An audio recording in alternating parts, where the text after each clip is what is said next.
யாழில் ஜனாதிபதி ரணில் விக்ரமசிங்க யாழ்ப்பாணத்தில் லடாத்தாக இராணுவத்தினர் செய்த காரியம்.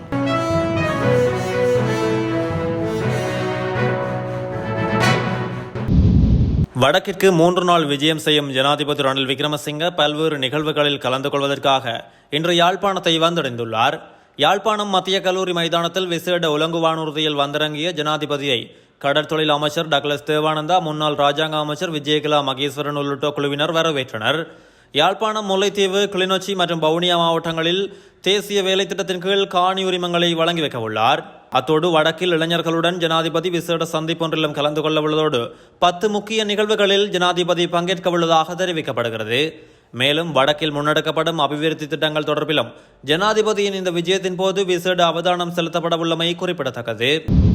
யாழ்ப்பாணம் ஆரியகுளம் பகுதியில் மாநகர சபையின் அனுமதியின்றியே வெசாக் அலங்காரங்களை இராணுவத்தினர் செய்துள்ளதாக மாநகர சபை ஆணையாளர் கிருஷ்ணேந்திரன் குற்றம் சுமத்தியுள்ளார். வெசாக்கினை முன்னிட்டு யாழ்ப்பாணம் நாகவிகாரைக்கு அருகிலுள்ள ஆரியகுளம் பகுதியில் இராணுவத்தினரால் வெசாக் அலங்காரம் மற்றும் வெளிச்சக்கூடுகள், மின்விளக்கு அலங்காரங்கள் என்பனவை செய்யப்பட்டுள்ளன. இதற்கான அனுமதிகள் எவையும் மாநகர சபையிடம் பெறாமல் அடாத்தாக இராணுவத்தினர் செய்துள்ளதாக ஆணையாளர் தெரிவித்துள்ளார். அதேவேளை மாநகர சபை ஆட்சி காலத்தில் ஆரியகுள பகுதியில் எந்தவொரு மதம் சார்ந்த அலங்காரங்களும் அனுமதி வழங்கப்பட மாட்டாது என சபையில் தீர்மானம் எடுக்கப்பட்டுள்ளது. கடந்த சில வருடங்களாக அவை கடைபிடிக்கப்பட்டு வந்த போதிலும் தற்போது மாநகர சபை ஆட்சி இல்லாத விடத்து இராணுவத்தினர் அடாத்தாக வெசாக் அலங்காரத்தை செய்துள்ளதாக குற்றம் சுமத்தப்பட்டுள்ளது. யாழ் பல்கலைக்கழக மருத்துவ பீடத்தில் 46 வருடங்களில் முதன்முறையாக 942 மில்லியன் ரூபாய் செலவில் நிர்மாணிக்கப்பட்ட மருத்துவ பயிற்சி மற்றும் ஆராய்ச்சி தொகுதியை ஜனாதிபதி ரணில் விக்ரமசிங்க இன்று திறந்து வைத்தார்.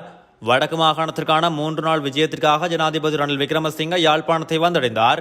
இந்த நிலையில் ஜனாதிபதி ரணில் விக்ரமசிங்க யாழ்ப்பாண பல்கலைக்கழக மருத்துவ பீட கட்டடத்தை திறந்து வைத்துள்ளதோடு துரையப்பா விளையாட்டரங்கில் நடைபெறும் இளைஞர் சேவை மன்ற நிகழ்வு, தந்தை செல்வா கலையரங்கில் நடைபெறும் ஆசிரியர் நியமன நிகழ்விலும் கலந்து கொள்ள உள்ளார். நாடளாவிய ரீதியில் தென்மேற்கு பருவக்காற்றின் வேகம் அதிகரிப்பதன் காரணமாக அவ்வப்போது மணித்தியாலத்துக்கு 50 தொடக்கம் 60 கிலோமீட்டர் வேகத்தில் பலத்த காற்று வீசக்கூடும் என வளிமண்டலவியல் திணைக்களம் தெரிவித்துள்ளது. அதன்படி மத்திய மலைநாட்டிற்கு மேற்கு சரிவு பகுதிகளிலும் வடக்கு வடமத்திய மேல், தென் மற்றும் வடமேல் மாகாணங்களிலும் திருகோணமலை மாவட்டத்திலும் அவ்வப்போது மணித்தியாலத்துக்கு 50 தொடக்கம் 60 கிலோமீட்டர் வரையான வேகத்தில் பலத்த காற்று வீசக்கூடும் சாத்தியம் காணப்படுவதோடு நாட்டின் ஏனைய பிரதேசங்களில் அவ்வப்போது மணித்தியாலத்திற்கு 30 தொடக்கம் 40 கிலோமீட்டர் வரையான வேகத்தில் ஓரளவு பலத்த காற்று வீசக்கூடும் சாத்தியம் காணப்படுவதாக தெரிவிக்கப்பட்டுள்ளது.